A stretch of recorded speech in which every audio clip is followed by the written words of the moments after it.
चलिएगा मेरे प्रिय विद्यार्थियों, तो आज का वीडियो हम शुरू करते हैं। और आज हम देखेंगे जो क्वेश्चन आंसर हैं, ठीक है, ट्रू ब्यूटी पोएम में, तो उनको हम देखेंगे और बड़े ही शानदार तरीके से उनको सॉल्व करने की एक छोटी सी कोशिश करेंगे। और मैं आपको बता दूं, इम्पोर्टेंट आपका पैसेज है, स्टेंजा है, जो अधिकांशतः परीक्षाओं में आते भी हैं, ठीक है। तो अगर आपकी किताब में जैसे नहीं मिलते हैं तो आप ये ना सोचें कि सर हमारी किताब में नहीं मिल रहे हैं, क्योंकि ये वही क्वेश्चन है जो परीक्षाओं में सबसे ज़्यादा पूछे गए हैं, उनका कलेक्शन है, ठीक है, कोई किसी किताब से नहीं है, ठीक है। चलिएगा शुरू करते हैं। तो पहला हम देखेंगे जो दिया गया है कि स्टेंजा फर्स्ट में दिया गया है अर्थिंग से लेकर के कहाँ तक चलना है, ब्रीथिंग तक, यहाँ तक। तो देखिएगा पहला जो क्वेश्चन है, क्वेश्चन दिया गया है राइट, ठीक है, right the name of poem and name of the poet. तो यहाँ पर पोएम का नाम और पोएट का नाम पूछा गया है, तो आप लिख सकते हैं the name of the poem a things of beauty. तो पोएम का क्या नाम है, अर्थिंग ऑफ ब्यूटी। और पोएट का क्या नाम, the name of the poet, तो यहाँ आप लिख सकते हैं जॉन कीट्स। ये क्वेश्चन तो पूछा जाता है, ठीक है। और हम देखेंगे अगला क्वेश्चन। तो अगला क्वेश्चन दिया गया है, ये रहा, ठीक है। ये भी कई बार परीक्षाओं में पूछा गया है, इम्पोर्टेंट क्वेश्चन है जो परीक्षाओं में आते हैं, ठीक है, उन्हीं को हमने यहाँ पर सिलेक्ट किया है, सभी को नहीं, जो परीक्षा में पूछे ही जाते हैं उन्हीं को। तो दिया गया है, जैसे क्वेश्चन है कि how does a thing of beauty, ठीक है, सुंदरता वाली चीज गिव अस हमें देती है एवर लास्टिंग जॉय, ठीक है ना, अनंत सुख। तो सुंदर चीज जो है, सुंदर वस्तु है, हमें कैसे अनंत सुख देती है, हमें कैसे अनंत सुख देती है। या कभी कभी इसको ऐसे भी पूछ लिया जाता है कि what does a thing of beauty provide us, ठीक है, यानी कि सुंदरता वाली जो वस्तु है वो हमें क्या देती है। तो दो तरीका से इसको पूछा जाता है। तो मैं आपको बता दूं आप इसका उत्तर कैसे लिखेंगे, देखिएगा। तो आप इसका आंसर लिख सकते हैं, जैसे अ थिंग दिया गया, अ थिंग ऑफ ब्यूटी, ठीक है, a thing of beauty give अस हमें देती है एवर लास्टिंग जॉय, ठीक, अनंत सुख, ठीक है। तो सुंदरता की चीज हमें अनंत सुख देती है, बिकॉज क्योंकि यह इसका लवलीनेस प्यारापन इंक्रीज बढ़ जाता है विथ टाइम समय के अनुसार। तो आपको लिखना है बिकॉज, क्योंकि इसका प्यारापन समय के साथ बढ़ जाता है, ठीक है। तो आप लिखेंगे कि a things of beauty give us everlasting joy because, क्योंकि its loveliness increase with time. आगे देखेंगे, आगे दिया गया है व्हाट काइंड ऑफ जॉय, यानी कि किस प्रकार का आनंद do we get from a quiet bower यानी कुंज। तो कुंज से हम किस प्रकार का आनंद प्राप्त करते हैं, ठीक है, किस प्रकार का आनंद हम प्राप्त करते हैं। या इसको इस तरीका से ये पेपर में पूछा गया था, what blessing do the beautiful thing offer us according to the poet, कवि के अनुसार, ठीक है। तो सुंदर वस्तु हमें क्या वरदान प्रदान करती है, ऐसे भी पूछा जा सकता है और ऐसे भी। तो इसको हम लिख सकते हैं अकॉर्डिंग टू द पोएट, कवि के अनुसार। हम लिखेंगे अकॉर्डिंग टू द पोएट, कवि के अनुसार the beautiful things offer us हमें प्रदान करती है रेस्टफुल स्लीप, ठीक है, यानी कि एक शांत आरामदायक नींद, फुल ऑफ स्वीट ड्रीम, ठीक है, यानी कि मधुर सपनों से भरी हुई एक सुकून वाली नींद प्रदान करती है, गुड हेल्थ अच्छा स्वास्थ्य प्रदान करती है, एंड क्वाइट ब्रीथिंग और अच्छी सांसें प्रदान करती हैं। इसको हम इस तरीका से लिख सकते हैं। अगर आप चाहें तो नोट्स भी बना सकते हैं या इसी को दोबारा समझ लेना, जैसे परीक्षा के टाइम पर भी। आगे पूछा गया है, क्वेश्चन नंबर 4 में दिया गया है कि why are the beautiful things never forgotten, यानी कि सुंदर चीज़ों को कभी क्यों नहीं भुलाया जाता है, सुंदर चीज़ों को कभी क्यों नहीं भुलाया जाता है। तो उत्तर में दिया गया है कि द ब्यूटीफुल थिंग्स, सुंदर चीज़ें, आर नेवर फॉरगॉटन, कभी नहीं भुलाया जाता है, सुंदर चीज़ों को कभी नहीं भुलाया जाता है, बिकॉज, क्योंकि और दे गिव अस, वे हमें देती हैं एवर लास्टिंग जॉय, ठीक है, अनंत सुख, क्योंकि वे हमें अनंत सुख देती हैं। तो देखिएगा आप लिखेंगे the beautiful things are never forgotten because they give us everlasting joy, ठीक है। आगे देखेंगे क्वेश्चन नंबर 5वां, what is a joy forever, ठीक है, यहाँ दिया गया है कि what is a joy forever, हमेशा के लिए आनंद क्या होता है। तो आप उत्तर में लिखें अ जॉय, क्या लिखें, अ जॉय फॉर एवर, हमेशा का आनंद, इज एवर लास्टिंग, अनंत होता है, हमेशा वाला आनंद जो है, सुख जो है अनंत होता है। इट्स, देखिए आगे लिखेंगे इट्स लवलीनेस, इसका प्यारापन, इंक्रीज बढ़ जाता है, एज टाइम पासेज, जैसे ही समय गुजरता है। तो जैसे ही समय गुजरता है इसका प्यारापन बढ़ जाता है, आपको यही लिखना है। आगे आप क्या लिखेंगे, आगे देखेंगे व्हाट विल हैपन, ठीक है, व्हाट विल हैपन, क्या होगा, with a thing of beauty, यानी कि सुंदर चीज़ों से क्या होगा, सुंदर चीज़ों से क्या होगा। तो आप उत्तर लिख सकते हैं, क्या लिखेंगे उत्तर में, देखें अ थिंग ऑफ ब्यूटी, ठीक है ना, a thing of beauty will permanently, ठीक है, यानी कि सुंदरता वाली चीज़ें will permanently keep its loveliness, हमेशा के लिए, परमानेंटली मीन्स स्थायी, कीप्स रखती हैं इट्स लवलीनेस, अपना प्यारापन, सुंदर चीज़ें हमेशा अपना प्यारापन रखती हैं, इट्स सॉफ्टनेस, अपनी सौम्यता रखती हैं, एंड इट्स चार्म, और अपना आकर्षण भी रखती हैं, ठीक है। आगे देखेंगे दिया गया है, क्वेश्चन है कि what does the poet think, कवि क्या सोचता है, अबाउट थिंग ऑफ ब्यूटी, यानी कि सुंदर चीज के बारे में कवि क्या सोचता है। तो यहाँ पर आप लिखिएगा, देखें कि द पोएट फील्स, कवि महसूस करता है, दैट की अ things of beauty is a source, thing of beauty is a source, तो सुंदर चीज जो होती है वो साधन होती है, किसका साधन होती है, ठीक है, वो होती है ऑफ जॉय, किसका होती है, देखें तो वो होती है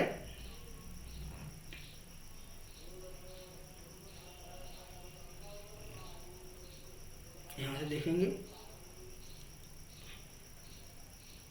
ऑफ जॉय, इट प्रोवाइड, यह हमें प्रदान करती है, जॉय यानी कि खुशियाँ, फॉर एवर यानी हमेशा के लिए, बिकॉज, क्योंकि, बिकॉज यानी कि क्योंकि, इट्स नेवर डाइज, क्योंकि यह कभी समाप्त नहीं होती, खुशियाँ यानी कि जो सुंदर चीज़ें होती हैं यह हमें खुशियाँ प्रदान करती हैं, क्योंकि यह कभी समाप्त नहीं होती है। आगे दिया गया है अगला क्वेश्चन है 8वां क्वेश्चन, इम्पोर्टेंट है जी, बहुत छांट के लिखवाए हैं आप लोगों के लिए। व्हाट डज, देखिएगा व्हाट डज, ठीक है, व्हाट डज पोएट मीन, कवि का क्या मतलब है, व्हेन ही से, जब वह कहता है कि it will never pass into nothingness, जब वह कहता है कि यह शून्यता से होकर कभी नहीं जाएगी, इसका क्या मतलब है, शून्यता का क्या मतलब है। तो यहाँ पर बताया गया है कि द पोएट मीन्स, कवि का मतलब है दैट की अ थिंग ऑफ ब्यूटी, कि सुंदर चीज जो है, इज नेवर फॉरगेटन, कि सुंदर चीज को कभी भुलाया नहीं जाता है, ठीक है। तो कवि कहता है कि इसका मतलब है कि सुंदर चीज को कभी भुलाया नहीं जाता है। आगे देखेंगे अगला क्वेश्चन है,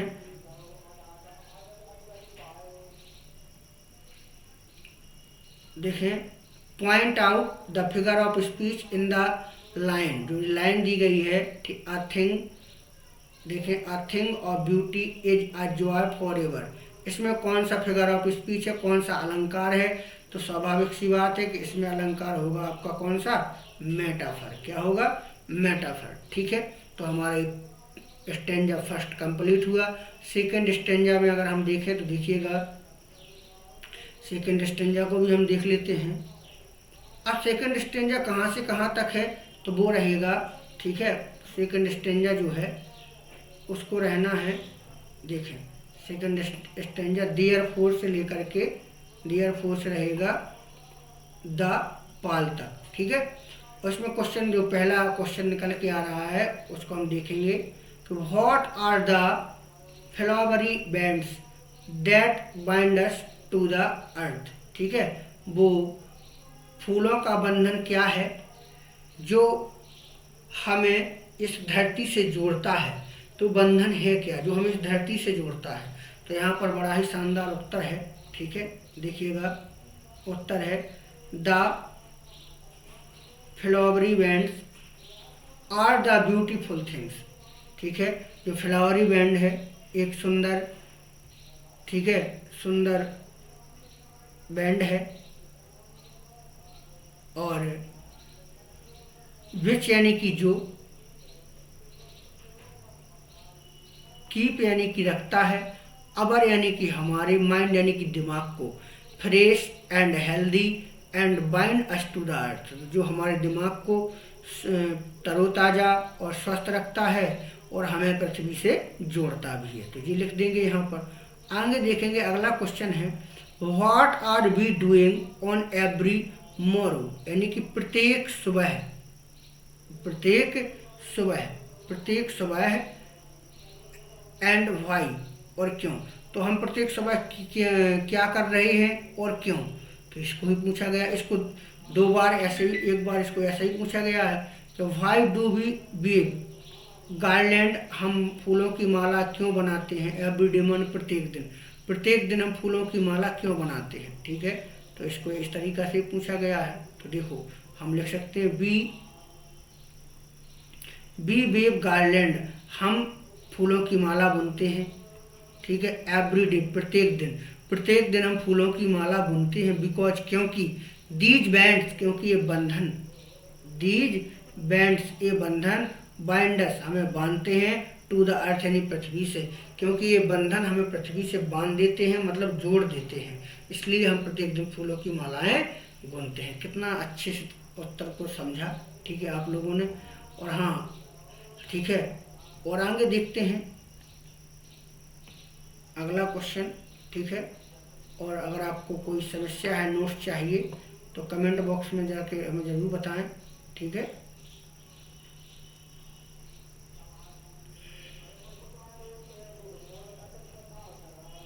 देखिएगा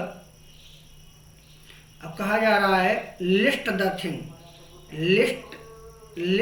थिंग्स और beautiful maintained in the stanza. इस स्टेंजा में जो ब्यूटीफुल सुंदर चीज़ों को लिस्टेड किया गया है, श्रृंखलाबद्ध किया गया है, उनको बताइए। तो आप लिख सकते हो, ठीक है। आपको लिखना है the things of beauty mentioned in the stanza are यानी कि है। अब यहाँ इतना लिख देना है, the thing of beauty mentioned in the stanza. इतना लिखने के बाद आप लिखें आर, तो आप सीधे लिख दें फिर क्या, द सन सूरज, द मून चंद्रमा, द ट्रीज, इसके बाद लिखें डेफोडिल्स यानी कि नरगिस के वृक्ष होते हैं जो, रिल्स यानी कि स्वच्छ जलधाराएं, फॉरेस्ट जंगल, ब्रेक एंड मस्क रोज मतलब यानी कि कस्तूरी, ठीक है। तो इतनी चीज़ें जो हैं कविता में दी गई हैं। अब सभी सुंदर चीज़ें हैं। चंद्रमा, देखो चंद्रमा की तुलना बहुत सुंदरता में की गई है कई गानों में। चांद सा मुखड़ा, चांद सा चेहरा, सूरज, झरने, झील, जंगल, सुंदरता वाली ही चीज़ें हैं, ठीक है। आगे हम देखेंगे हाउ आर, देखिएगा how are the daffodils a source of beauty. जो नरगिस है, कुमुदनी है, ये सुंदरता का स्रोत कैसे, बताइए। तो यहाँ पर देखो आपको क्या करना है, आप लिखेंगे the daffodils Bloom in green surroundings, यानी कि जो नरगिस होती है ग्रीन सराउंडिंग यानी कि चारों जो हरियाली होती है वहाँ ब्लूम होती है, खिलती है। दे लुक वेरी ब्यूटीफुल, तो बहुत सुंदर लगते हैं। अट्रैक्टिव, आकर्षक लगते हैं। एंड प्लीजेंट, और सुहावने भी लगते हैं। सो इसलिए they are a source of beauty, क्यों, इसलिए वे सुंदरता के साधन होते हैं, स्रोत होते हैं, ठीक है, आया समझ में। आगे आगे क्वेश्चन दिया गया है कि what does some shape of beauty, ठीक है, सुंदरता की कुछ आकार, सुंदरता का कुछ आकार डू फॉर अस, हमारे लिए क्या करता है। हु आर दीज शेप, ये शेप जो है वो है क्या, आकार जो है जी सुंदरता वाले जी हैं क्या। ठीक है, तो देखेंगे आप कैसे लिखेंगे, आप लिखेंगे some, some shape of beauty, सुंदरता के कुछ आकार, remove darkness, remove dark cloud, तो काले बादलों को जी हटा देते हैं, from from our dark spirits, हमारी काली आत्माओं से ऊपर से जी काले बादल को हटा देते हैं। दीज शेप्स, ये शेप जो हैं, आर कौन कौन, द सन है, द मून है एंड द ट्रीज, ये सब आकार वही है। ठीक है, अब देखिएगा स्टेंजा 4 करें तो इसके पहले मैं बता दूं कि अगर आप पहली बार चैनल पर हैं तो जरूर सब्सक्राइब कर लें, और हाँ अपने मित्रों तक जरूर शेयर कर दें, क्योंकि ये छोटा सा चैनल सभी के काम आ सके। ठीक है, पहली बार मतलब हम कोशिश कर रहे हैं आप लोगों तक पहुंचने की, तो आप भी हमारा थोड़ा सपोर्ट करिएगा ताकि सभी लोगों तक यह चीज़ें पहुंच सकें, नोट्स पहुंच सकें, हर चीज़ पूरा कोर्स मैं दूंगा, मैंने फ्री ऑफ कॉस्ट, कोई मूल्य नहीं, कोई कुछ नहीं। ठीक है, बस आप पढ़िए, अपना भविष्य तय करिएगा। ठीक है, आगे बढ़ेंगे स्टेंजा 4 पर।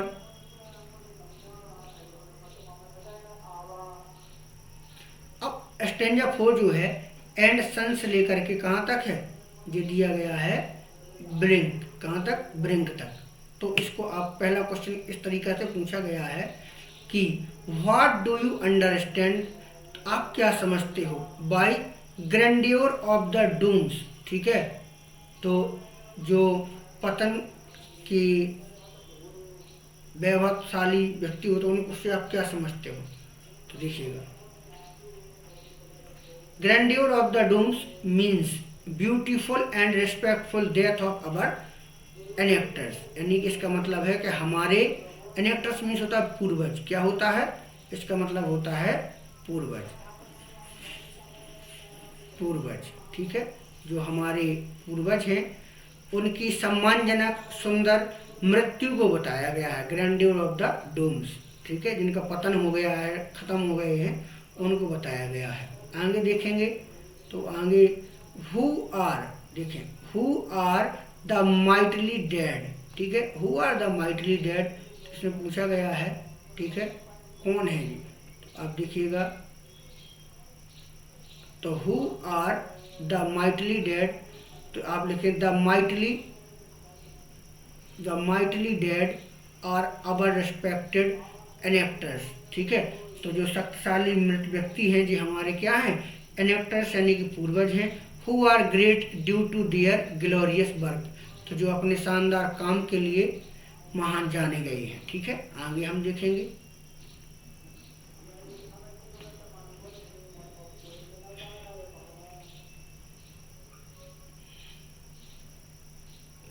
अब देखेंगे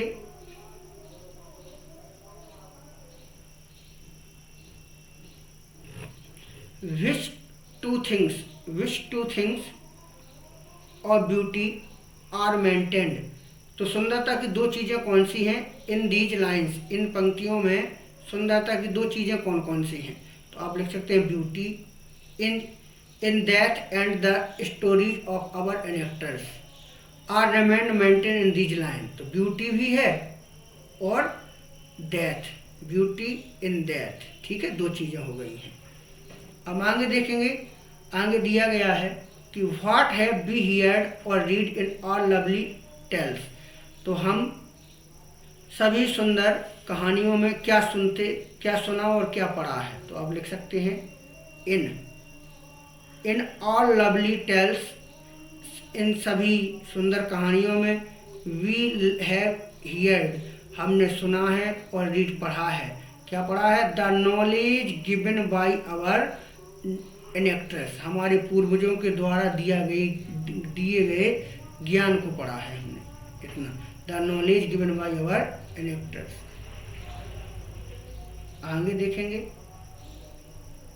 क्वेश्चन नंबर 5वां, why are the lovely tales called an endless fountain, इसका आप लिख सकते हैं कि the lovely tales are called an endless fountain, ठीक है ना, बिकॉज क्योंकि these tales fills us with joy and delight and its beauty is everlasting. और इसकी सुंदरता क्या होती है, अनंत होती है। अंतिम क्वेश्चन है आज का, वेयर